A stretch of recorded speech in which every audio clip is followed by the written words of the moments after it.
Good evening, and welcome to the Crestwood Board of Education Board Study Session. We're going to call the meeting to order at 5:35 p.m. Mr. Secretary? Trustee Amon? Here. VP Janoon? Here. Trustee Baydoun? Here. President Sabal? Here? Trustee Elziat? Here. I am here, and Trustee Fawaz stepped out, but she is here. Correct. Thank you. Dr. Masalam, what do you got for us today? Thank you, President Sabal. Thank you, Board. So today's study session, we have a team of teachers here who would like to present to the Board the Crestwood School District Orchestra Proposal Plan. Just so the Board is aware, as you know, the process is that when any team members want to add a program to the district, they go through a process of developing that plan, presenting that plan to the Curriculum Council, having discussions within the buildings. Once approved by Curriculum Council, it then comes to the Superintendent's office, and we review it, we review the notes, and then we bring it to the Board of Education for final approval. But prior to, we always ask the team to come in and present the plan to the Board. So I'd like to invite up the team right now. You can help yourselves, and if you can introduce yourselves, come to the podium, please. There we go. Good you go. evening. I'm Catherine Frisky. I am the music teacher at Riverside Middle School. And My name is Alex Lane. I am the elementary teacher at Kinlock Elementary. David Nelson, teacher at Hillcrest Elementary, music teacher. Karina Pisani, music teacher at Highview Elementary. we just want to thank the board so much for hearing our proposal about introducing and implementing an orchestra program here at Crestwood. We'll start with a presentation that we've put together, that Alex has put together. Yeah, talking about bringing orchestra here to Crestwood. So, starting with our presentation, we being all three elementary music teachers, conducted a survey with all of our current fourth grade students, because that would be the incoming sixth grade class that we are looking at for the implementation year. And you can see it's also in your hard copy, page 6. And it shows that about 13 to 14% of our student base is interested in doing either choir or orchestra, 28% interested in doing band, and then about 42 to 45% are not interested currently in a music program, but this was based on very limited showing of what each program does, what each instrument is, but it is showing that about 50-60% of our current student body is interested in some sort of music. And then also attached to that is based on the numbers that we attained, what it would look like for each year, how many students would be in an orchestra class, looking at about 39 students right now for an incoming sixth grade class. We did not poll current fifth, sixth, or seventh graders to figure out a seventh grade and eighth grade, a high school, on a 26-27 year implementation. Also attached in the hard copy is high school numbers as the sixth graders roll into high school as the years go by for the program. Yeah. Just want to expand on this so that you know what you're looking at here. Every year, from year to year, we know that there are some students that are not going to continue with a performing arts class. And so what this shows is that based on initial numbers at the sixth grade level, year over year, what that would look like as it progresses up through the grade levels. And it also shows, what that might look like over time once we begin building year after year and having these sixth grade classes moving through. So I just wanted to make sure that we were clear on what that is. And on the And then actually to build off of that, there have been questions in the development of this proposal of why not start in fifth grade instead of sixth grade. There are some studies. The main study is by, I believe, Ammerman and Watuk, which found that as you travel building to building, there's about a 50% attrition rate for any music program there is. So if we started in 5th grade, we would hit that 50% attrition twice instead of just once, starting at 6th grade with Riverside. So that's why we're looking at starting at 6th grade. Also, it fills in the same as our band program right now, which starts at 6th grade, and our prospective choir program starting next year starts at 6th grade as well. Part of the justification for initiating this program in 2026, the fall of 2026, is because the 5th grade classes will be returning to the elementary buildings at that time. This is a great opportunity to add a new program and a new structure while there's a whole new structure at Riverside. So that's the thinking behind that. And moving forward, some of the benefits of having a program like this for Crestwood School District. Why invest the time, energy, and resources? Well, I mean, we're all biased because we're all music teachers. We all obviously love music, and so we know that more music and more programs will bring our students deeper and deeper into loving music. But it's also because there has been a lot of information that shows and bears out that test scores across the board in all subject areas are improved for students who participate in performing arts. And in a study of over 110,000 students, public school students actually, students who learn to play a musical instrument in elementary, late elementary, and continued in high school were found to score not only significantly higher, but actually scoring almost an entire academic year ahead of those who did not participate in music. That was in English, mathematics, and science, and it was just the only difference being that they were in a performing arts class. And then we also see a great deal of benefits with social, emotional, and soft skill development, and also motor skill development, obviously, because you are constantly working with both hands on any instrument, especially our orchestra instruments, because you have to differentiate left hand from right hand. You have to process it all in your brain. But another study found in the National Library of Medicine found that preteens and teens are conscious of the benefits of playing music in their lives. This includes greater self-confidence, critical thinking, and self-awareness. These were the benefits that they saw in themselves. They also developed effective communication and interpersonal skills. These students also realized they had to face challenges related to playing in an ensemble, such as managing emotions, such as frustration, and adapting to different music learning styles and techniques as they develop through playing. Adding to that, hold on, I was thinking of it. My brain's blinking, hold on, I'll get there. It's something that we have at Crestwood and at Riverside specifically taken time to make sure students are getting that social emotional learning through Compass curriculum. We have this dedicated time during our academic success hours for social emotional learning. So this would make that part of what they're doing here at Crestwood. The other thing is that the reason this is so powerful, being in a music class and a performing arts class and an ensemble specifically, is because it's one of the few activities that actually activates every sector of the brain. You have your math, social emotional, hearing, articulating, verbal skills, all of it's being activated all at the same time, which is unique to some of the other subjects that our students are studying throughout their day. And then there are two different implementations in the hard copy, but I just wanted to feature the ideal implementation, which is starting a beginner ensemble in both 6th, 7th, 8th grade, and then a high school ensemble as well for 9 through 12.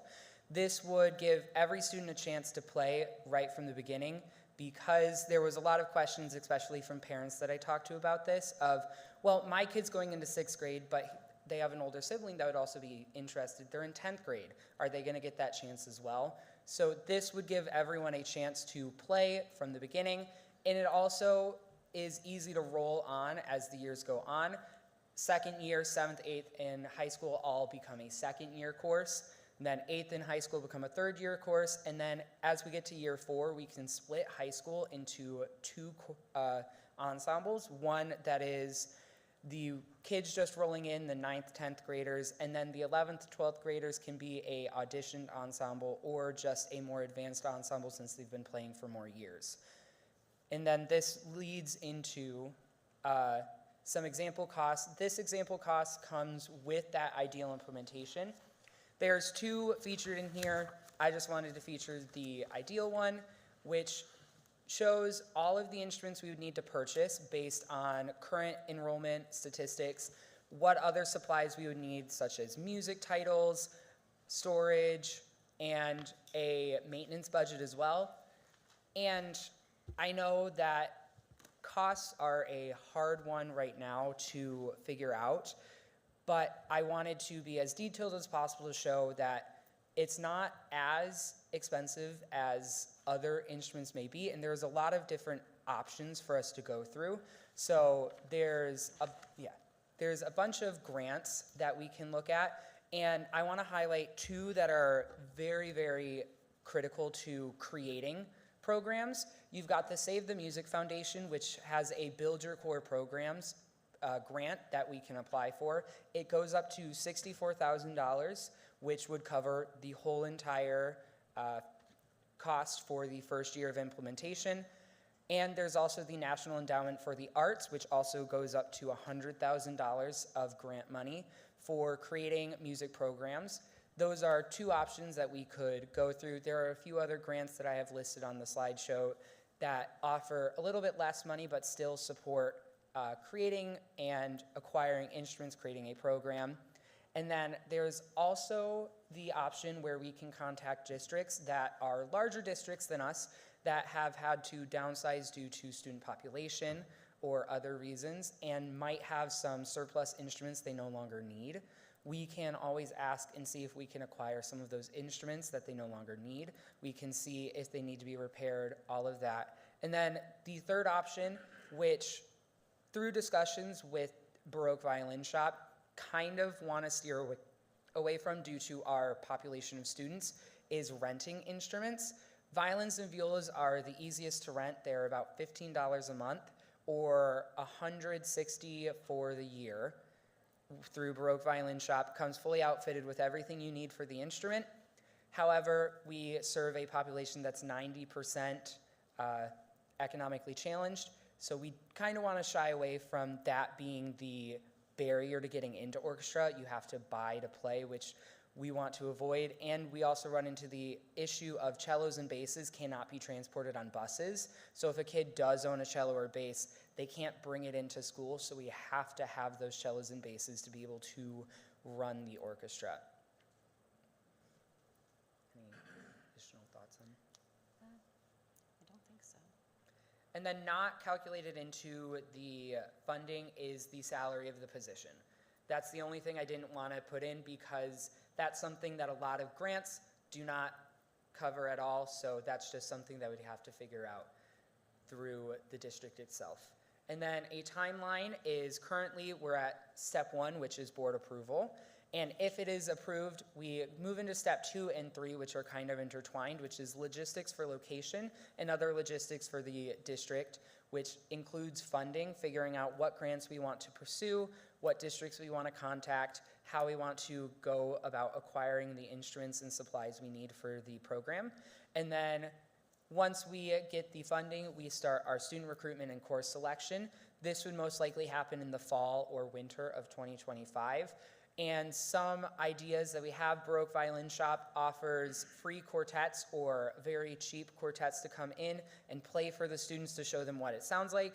They do informational talks about each instrument, and then we would go through purchasing our instruments, figure out the staffing for the program, and then hopefully implement by fall 2026.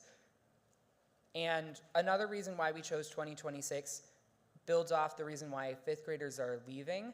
There has to be an overhaul of the building schedule, and that is a perfect time to add more options. And right now, the middle school has, I believe, 1 option for specials. And it cuts off a lot, especially for our band kids currently, where it's a year-long course. So having that ability to offer that, and also maybe if we stay with just 1 special, be able to run band at one time, orchestra at another, so we don't have to worry about finding a different space, because then we would be able to use the band room for the orchestra room as well.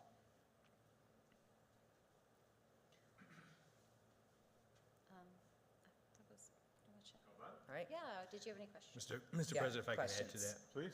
So I just wanted to add a couple pieces to that. So in discussing it with, when it came from Curriculum Council, this creates another option for students.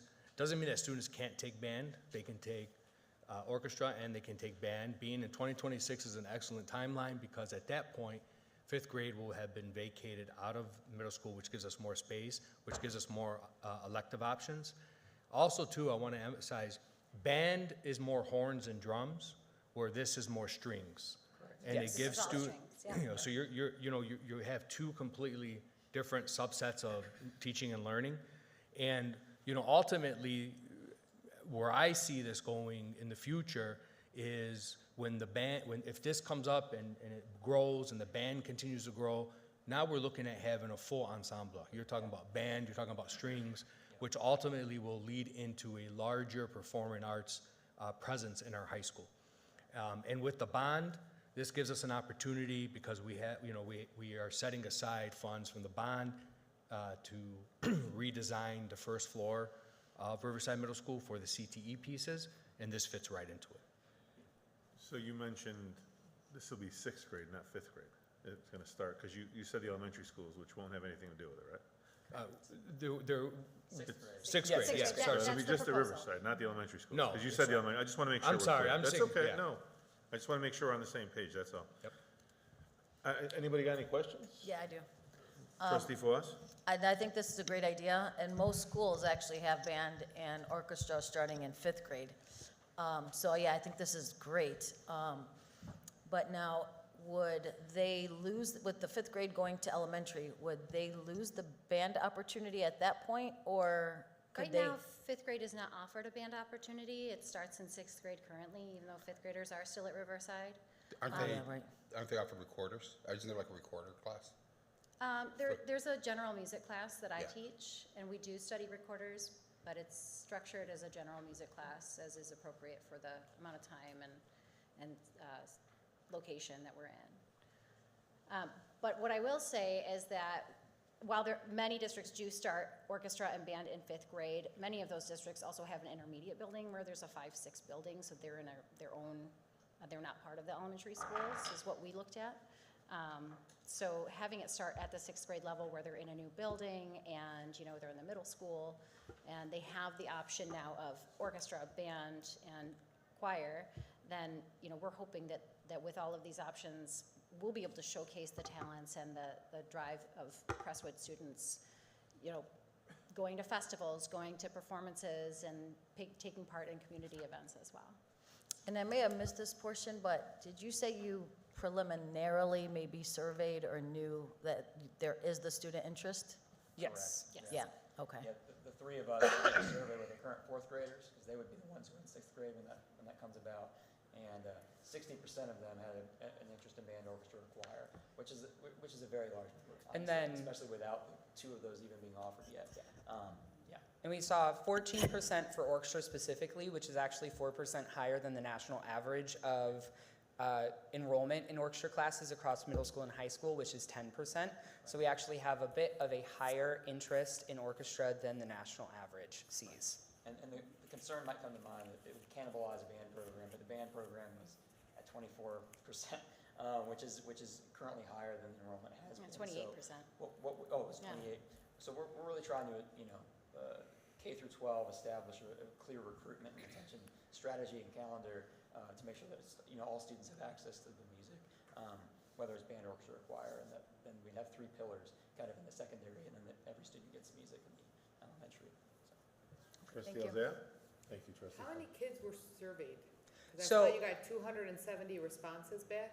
It was, I think, 169 students across 270. Yeah, every fourth I'm program is- sorry, I was thinking about how many are at Yeah. Kinloch.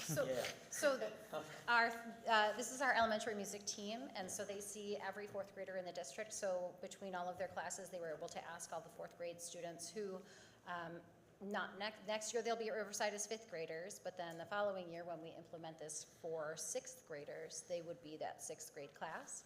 And so we asked these fourth graders in all our elementary schools, so they were all able to answer and weigh in.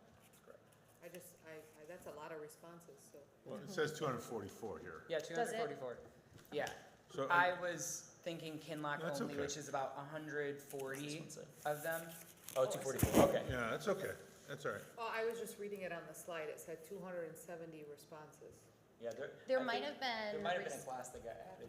But I mean, that's a great, Correct. Yeah. my whole point in asking the question was, you got a pretty good amount of responses Yeah, I think compared they to were how many great. students there I are. think they went to the students instead of, Well, they're saying, yeah, they see all those kids. yeah, so they asked So, everyone, yeah. They have a choice, in other words, they have to answer. Right? We Yeah. need that with our parents Trustee Badin? surveys. So I'm just reading is this for one teacher position? Currently, that's the idea, is a one teacher position. As the music as a whole grows, because that's inevitably the goal of having all three, band, orchestra, choir, is that it grows the program, that it might eventually lead into a middle school, high school position, but for the foreseeable future, it would be one position across middle and high school, like our band position. So where would that position sit? At Riverside? Riverside and Crestwood. It would be like our band position where they travel between the two buildings. Okay, so one person between the two buildings? Yeah, correct. And the initial startup is estimated about 62,000 plus 34 or 62 total? 62 total. And then roughly 35 plus the salary a year, 36 Yeah. plus the salary a year. And that 35 would go down once we have hit about 7 years in the program, because each consecutive year is getting that instrument purchases for the incoming students. And the whole cost analysis was based off of purchasing enough instruments for all students to have an instrument they could take out on school loan, instead of renting out an instrument through a company. So it says here, Schedule A, alternative cost analysis, 62,000 initial startup. But when you look at the violin shop, 34,000. Yeah, so that is our Schedule B, where if we started just sixth grade, Okay. and then each consecutive year we go seventh grade and sixth grade, and then 7, 8, So it'll be incremental. yeah. Okay, so it's roughly 100 grand and then between 100 and whatever thousand a year to run. Schedule A is the ideal, Schedule B is the. Yeah, so they are separate cost analysis. Got it. Yeah. Two different separate. One would be if you implemented 6 through 12 all at one time, one would be incremental, yeah. Awesome, thank you. Yeah. Yep. Yes. Trustee Oh, Amon, that's right, yeah, come I'll back go to you. last. Trustee Amon, you had your hand up? Actually, the same question that House was asking. It's the same thing that House was talking about. So you're saying, like you said, the initial startup is 65,000, and then is the factor of like the yearly cost, is that also factoring or sending in the instruments to get tuned up and Yeah. fixed up and everything? So in there is about 5% of the instrument value is set aside for repairs, maintenance, all of that. And then if we go through Baroque Violin Shop, they do it in-house. They have a representative that can come and do all of that for us. And I will say also that this cost estimate and analysis is based on no grant money, no partnerships with nearby districts that have a surplus of instruments. This is really just the most expensive that we were looking at. And then also there were some alternative funding options that we intend to pursue. So this would only be, so I was asking Dr. Musamma, is this going to be, this will be a during the day? During Yes. school hours? Yes. How about an after-school program? Because there are some grants that do give after-school programs money to start up these programs. That's the reason I'm asking.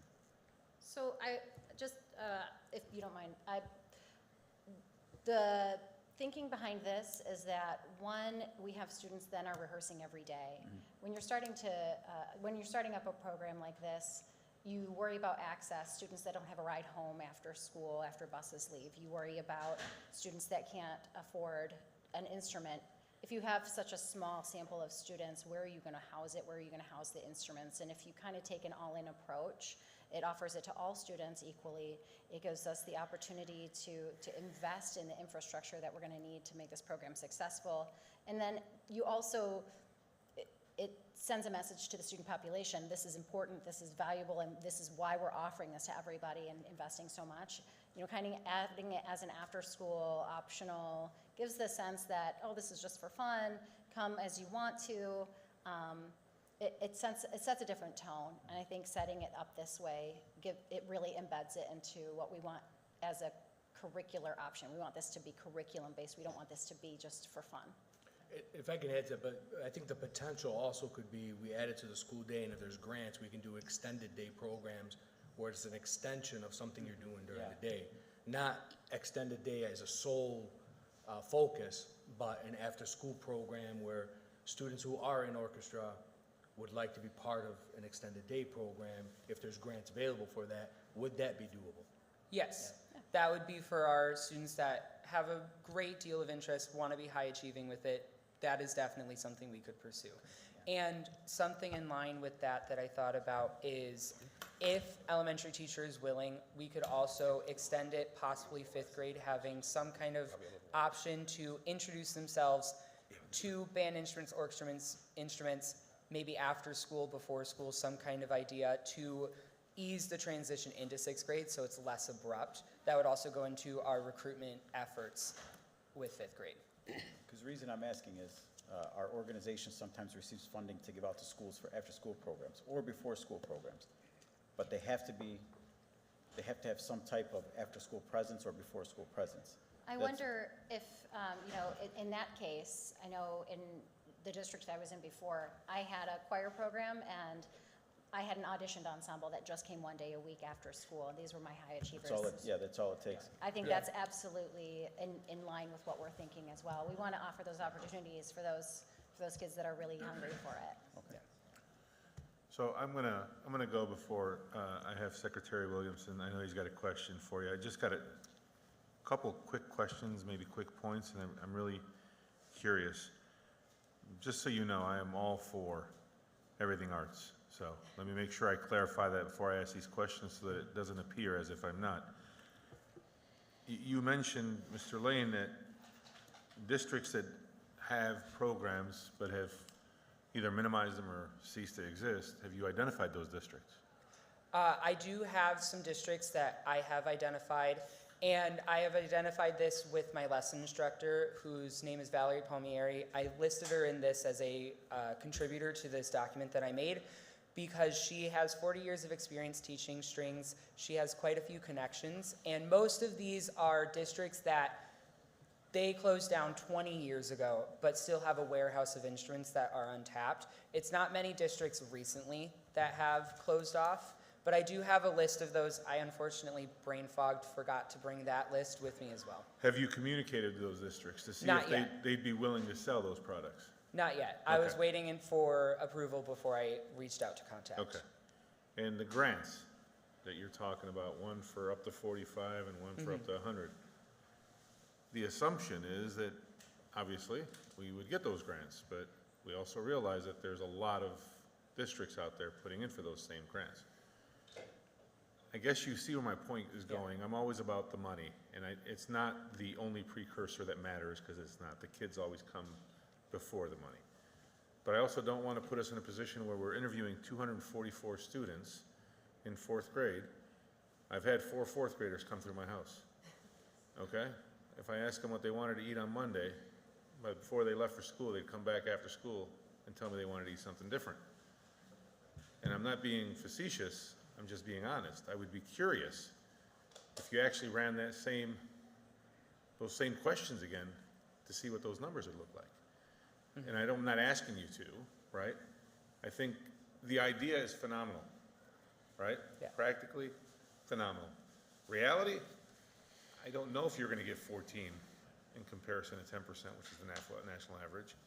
It's an investment, and there's a reason those schools have that equipment sitting somewhere, right? Let's just be realistic.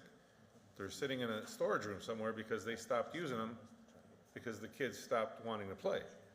I think it's less of kids stopped wanting to play, and we see a lot of recruitment getting left on the floor.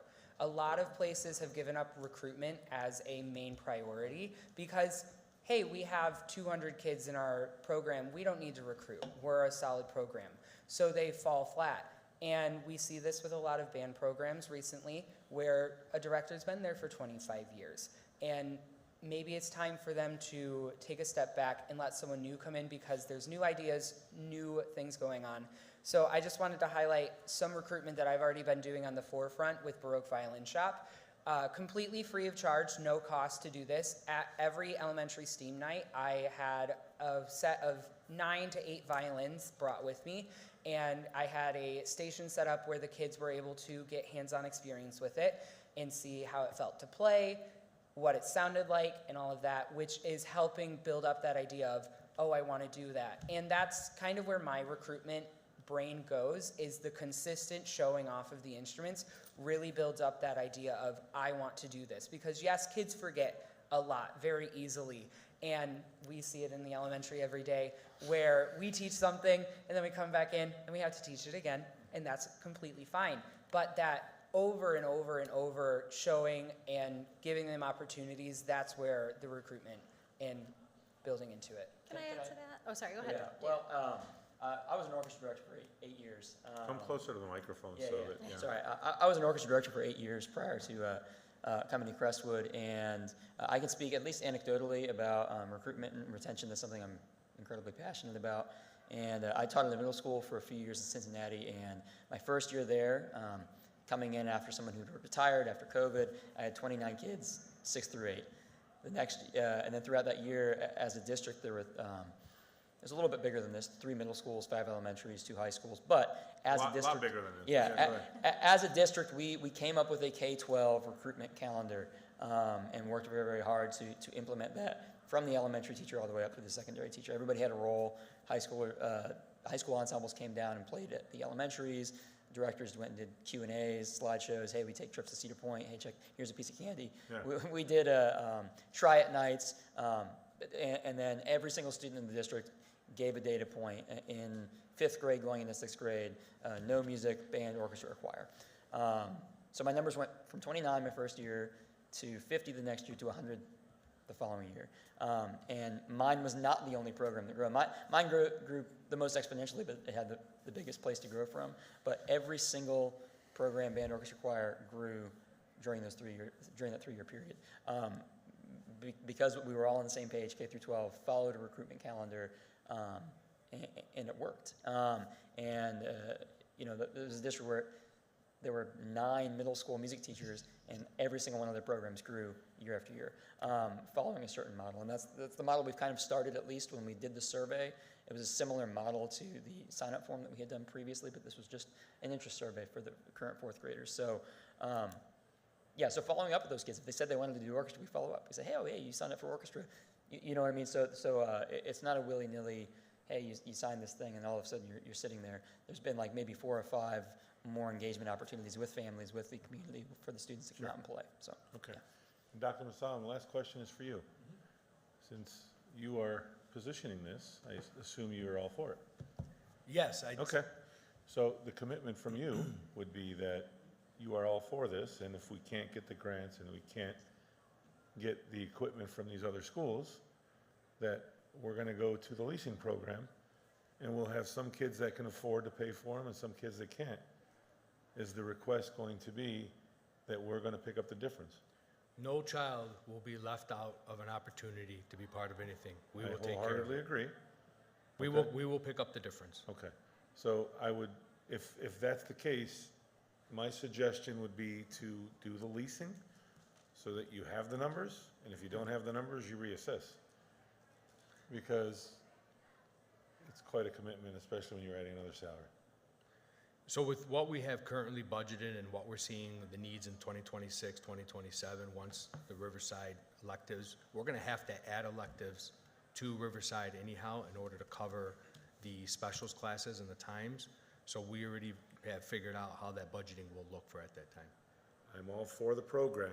It just has to work financially, guys. I'm sorry, I'm a numbers person, and everything has to make sense to me. And if it doesn't make sense, I ask questions like this, okay? I'll give you an example.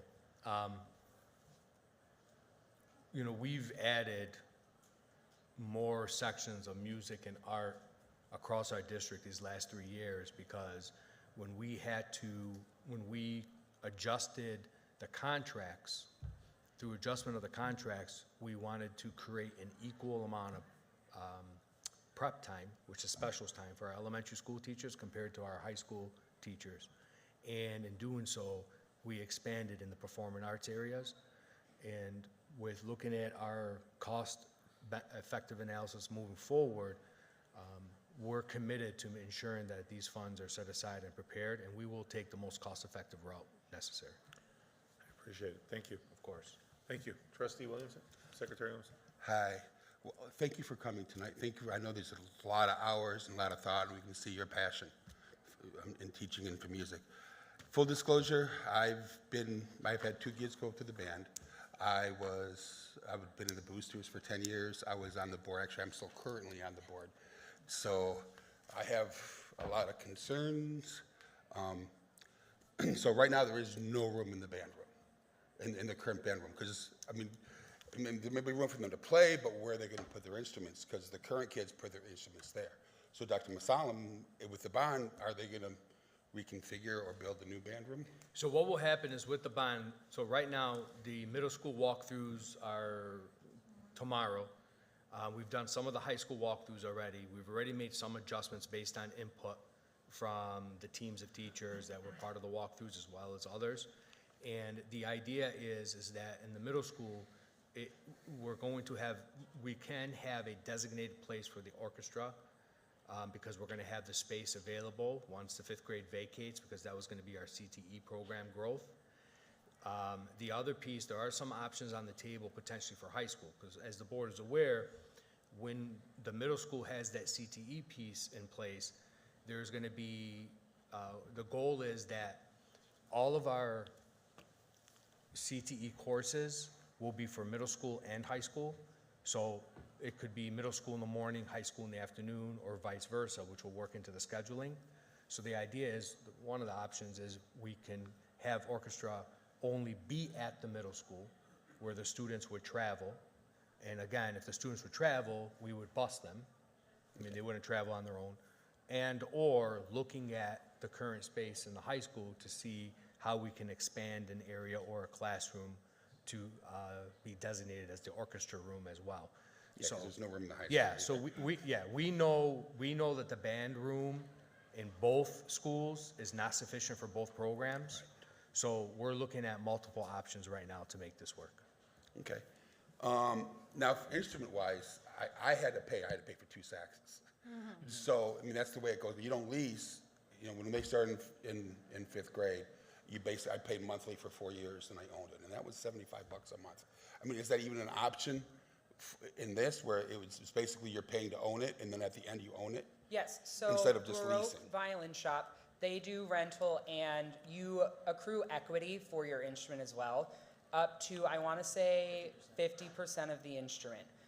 So if you rented 6th grade through high school, rent, say, their 300 series, which retails for, I want to say, $2,000. If you rented, you pay $15 a month, so that's about $160 a year. You would have paid off $1,000 of that instrument by the end. So there is rental options for violin, viola, cello, and bass, though bass is a little less common because of how large it is. It's a very hard instrument to lease. But violin, viola are both $15 a month, $160 a year. Cello is $35 a month. And I know Baroque leases basses for $45 a month, but again, very uncommon. Can I jump in for a second? Yeah. I actually have, my son plays the bass, the upright bass, in his school orchestra. He's a 6th grader. And the nice thing about rentals actually is that you can size up with them.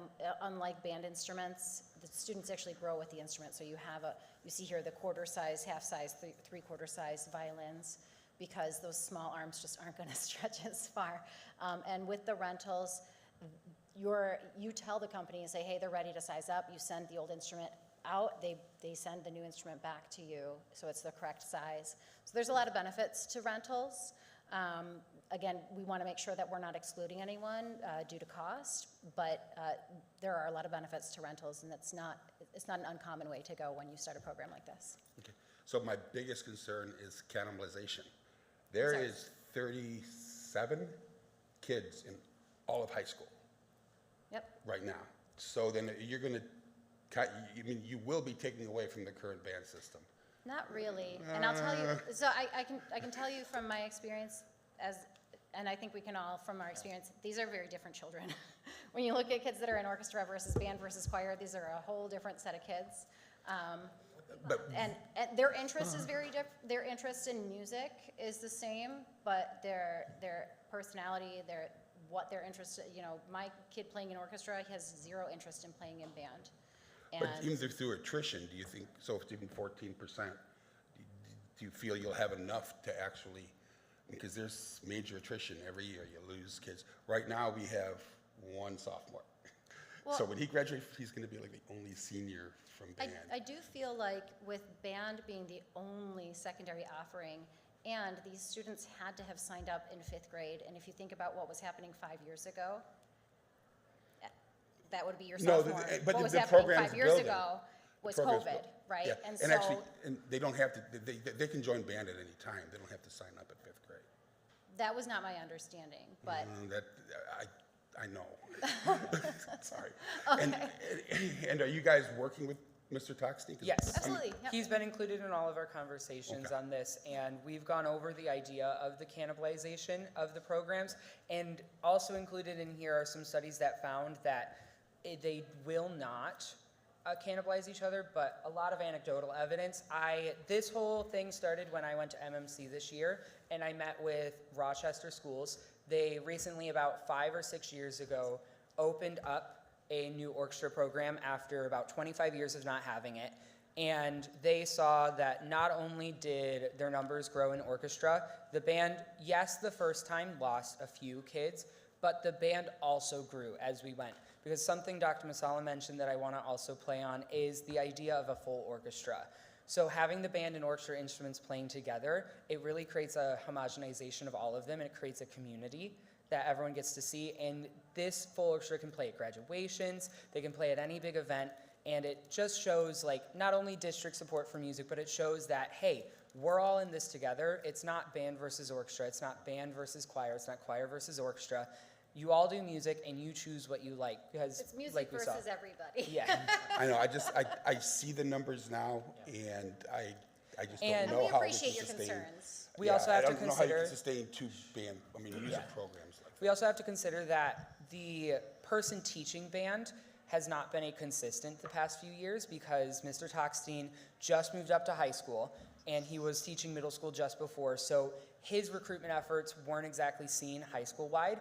It was the written hour the year He taught before. middle school. Yeah. Oh, other way He's- around. Right now, he's Other way around. Right now, he's teaching both. Yes. So it wasn't the same teacher, and we see a lot of attrition when teachers change, because students get really attached to teachers, and once a teacher leaves, students leave because they wanted to be with that teacher more than playing. So that's, that didn't happen in this program. Yeah. I'm We glad to didn't hear lose. that. We didn't lose because he was there for a year when Miss Rachel Yeah. was there. So yeah, we didn't lose students. Because That's of- wonderful. No, we're glad to hear that. Hopefully, the idea behind it is that if we can run both of the programs, you have an additional option. You could have students potentially taking orchestra and band. There is a potential that you can have students doing both. Right. I've had students do both. And, no, and I was just gonna say, it's just creating another option, because one of the things that we're very, and this is one of the meetings that I have set up, not with this team, but with another team, looking at the CTE options and how that's we're gonna work itself at RMS, this plays right into that as well. Okay, I'm done. Thank you. Thank you. I got a couple comments before yours, I'm sorry. Is it just a comment about what was said? Go ahead. You wanna Is go? it just a comment about what was said or a question? I Because just I have wanted two to, questions. no, it's not a question, I just wanna say, we won't, number one, we won't know until we try, that's how I feel. And also, I don't necessarily think that this is gonna take away from band, I just think that this would give other kids an opportunity to play an instrument that they might be interested in that band does not offer. So you could just have additional players, really. Trustee Baidoon? So the only thing, and no, don't need a rebuttal or a comment back. We have right now robotics, and it's in the schools, right? There's a lot of extended after-school stuff. But programs like this, a major key, if not the most important key, is fundraising. So someone made a comment about the demographics of income within our district. I don't think it's 90%, but I know it's up there. 88? Oh, it is 88, so, okay, so you're right. But the most important thing, you can't survive without fundraising. So I think the most important thing to come back, or at least have in your back pocket if this flies, is to have a structure for fundraising, because it won't survive without it. That's all. I Thank have you. one more question from trustee Janoon, and then we gotta get to I'm that. gonna be, I'll be quick, because I know we need a little break before we start the regular meeting. So, first of all, how many numbers what do we need to actually maintain which you don't have to really answer that right now. I'm just thinking more out loud. So when will we start applying for grants? We have a whole year, right? So well, it would be not this coming school year, it'd be the following school year, right? So, We would want to start writing those grants Right. this summer. so really it's one more full school year before we start. Correct. So, and you guys will be writing the grants, Yes. correct? Correct. Okay. So the other thing is, I mean, I think if we identify students that can't pay for the monthly, it's not even so much that the district has to agree to pay the entire amount. Maybe there's ways of like reducing that amount and finding ways to support them. But I know when something's near and dear to your heart, but we should look at it more of like providing an opportunity for other students as opposed to taking away from band. So anyways, like I said, I don't want to keep us too long. I know we have to take a quick break before, but. Go ahead, you got one more comment? Yeah, I just Go ahead. wanted to add to the concern about diminishing any current programs. I want to just say, when there are multiple programs that students can participate in, it just creates a larger community of music makers. And then you don't have that, like, when it's just a small community, it's easy to say, well, those guys, when it's everyone, it's a lot easier for students to take that social leap and be part of a music class and be in band, because it's just such a large community. So it actually does break down barriers to have more offerings and more robust and strong programs. So with Rising Tides, all ships. Trustee Williamson? Motion to adjourn? All right, motion to adjourn at 6:22 by trustee Williamson, supported by trustee Fawaz. I want to thank you guys for coming. Thank you. Of course. Thank you. Thank you. Have a Thank you great- so much. Thank you. Thank you. And we'll be back in about 10 minutes. Thank you.